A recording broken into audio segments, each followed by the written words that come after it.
Coucou, alors aujourd'hui une nouvelle vidéo sur la nouvelle lune du 25 septembre 2022. La phase de la nouvelle lune, ça correspond à une phase de renouveau. En fait, c'est quand le soleil et la lune se positionnent dans le même signe, donc là elle est en balance. Ça concorde un petit peu avec cette entrée aussi du soleil en balance aujourd'hui. C'est vraiment, l'accent est vraiment mis sur la sphère relationnelle en fait. C'est une belle période pour trouver des accords, pour trouver des terrains d'entente, des alliances, pour s'associer. Euh, c'est L'idée, c'est d'aller trouver la paix et l'harmonie à l'intérieur de soi, avec toutes les parts de soi, pour pouvoir la- l'accueillir à l'extérieur. Pour cela, ce qu'on peut faire, c'est aller contacter le corps, c'est aller ressentir les émotions, les sentiments, aller ressentir les peurs, aller ressentir quand je suis en réaction par rapport à des situations, par rapport à des relations, euh, par rapport à des réactions voilà, que je peux avoir qui sont pas ou qui peuvent être désagréables ou qui peuvent amener beaucoup de peur, d'aller voir à l'intérieur de moi parce qu'en fait l'extérieur ce n'est qu'une projection finalement de ce que je vis à l'intérieur. Donc l'idée c'est de revenir au corps, de se recentrer. Hein. Le signe de la balance c'est vraiment le signe qui a besoin de trouver cet équilibre et cet équilibre il le trouve en se centrant à l'intérieur, en trouvant cette présence de paix et d'harmonie qui est à l'intérieur.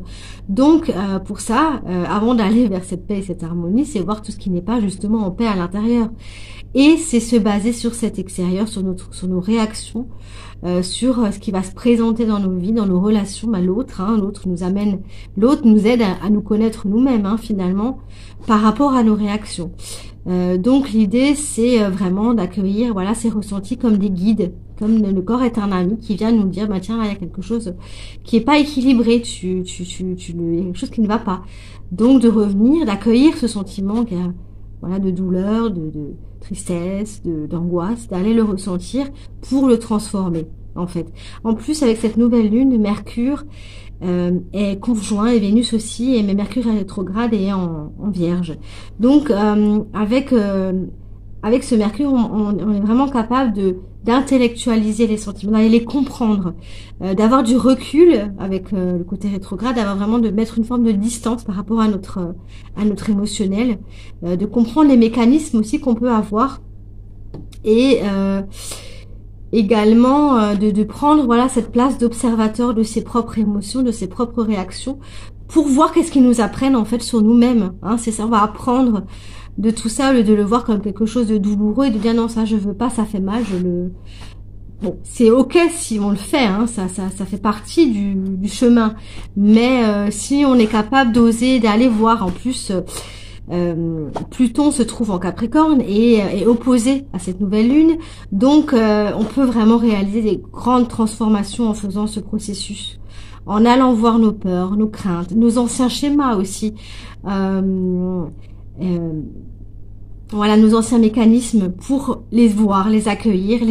En fait, on unit tout ça à l'intérieur de nous. On l'accueille, on ouvre la porte. Voilà, on ouvre la porte à ces parts de nous-mêmes qui souffrent et qu'on jusque-là on voulait pas trop voir. Et avec cette nouvelle lune, voilà, on peut vraiment, ça peut vraiment mettre en lumière, voilà, ces mécanismes. Aller vers l'inconnu, vers les peurs, vers ces parts d'ombre, voilà, qu'on a amené beaucoup de lucidité, de clarté dans notre façon de faire, dans notre façon d'être avec l'autre, dans nos relations, dans nos dépendances, dans les attentes qu'on a envers les autres. Parce que si j'ai des attentes envers l'autre, je parle souvent de ça dans mes vidéos, mais quand j'ai des attentes envers l'autre, c'est qu'il y a quelque chose de moi qui est pas complet. Donc allez voir ça, allez voir qu'est-ce qui souffre en moi et qui me manque. Allez le voir, le ressentir. Et si j'arrive à le conscientiser, à mettre la lumière dessus, j'aurai plus besoin de le projeter à l'extérieur. Finalement, je vais l'accueillir, je vais le transformer. Ça peut prendre du temps. C'est pas, ça peut faire mal aussi, mais quelque part c'est l'alchimie. En fait, c'est vraiment la loi de l'alchimie. Aller mettre en conscience l'inconscient, les projections inconscientes. Après, il y a aussi une opposition de Jupiter en Bélier. Donc en fait, c'est pas une opposition Pluton en Capricorne, c'est un trigone. Mais avec l'opposition de Jupiter en Bélier, il y a vraiment l'idée aussi de s'affirmer, de pas s'oublier, de savoir qu'est-ce que nous on veut, qu'est-ce qui est bon pour nous, d'oser dire, ah non, moi je suis peut-être pas d'accord avec toi, mais après tu as le droit de pas, j'ai le droit de pas être d'accord avec toi et tu as le droit de pas être d'accord avec moi, d'éviter d'être dans le, de pas essayer de convaincre, de vaincre, voilà, de se battre, d'être vraiment dans cette douceur, dans cette conciliation, dans ce côté médiateur où je suis d'accord, tu as un point de vue différent. Finalement, la balance, elle est capable de ça. Donc, utilisez vraiment cette énergie pour aller mettre de la douceur là-dedans. Trouver le calme intérieur, s'exprimer avec douceur, s'affirmer dans le calme, de façon posée, pour trouver une voie de conciliation, une médiation. Prendre en compte la vie des autres, sans imposer mes choix, mais en même temps en ne laissant pas influencer, parce qu'avec la balance, il y a tous ces deux extrêmes. Alors, est-ce que d'un côté, je me laisse influencer par l'autre? Est-ce que d'un autre côté, je veux imposer? Donc, il y a vraiment l'idée de trouver cet équilibre. Oser prendre des initiatives et aller vers son autonomie, vers son indépendance, vers sa liberté, pour comprendre que si moi, je m'accueille dans ma liberté, je deviens autonome et responsable, j'accueille aussi l'autre dans sa propre liberté, dans son autonomie. Vraiment, il y a l'idée d'aller vous contacter cette présence à l'intérieur de nous, chacun de nous, pour, une fois qu'on a contacté cette présence, cette paix, pouvoir rentrer dans une relation harmonieuse avec les autres, saine. Voilà. Il y a plein de choses qu'on peut nettoyer, qu'on peut transmuter avec cette nouvelle lune. Voilà, je vous remercie de m'avoir écouté. Et puis je vous dis à bientôt pour la prochaine pleine lune. Merci.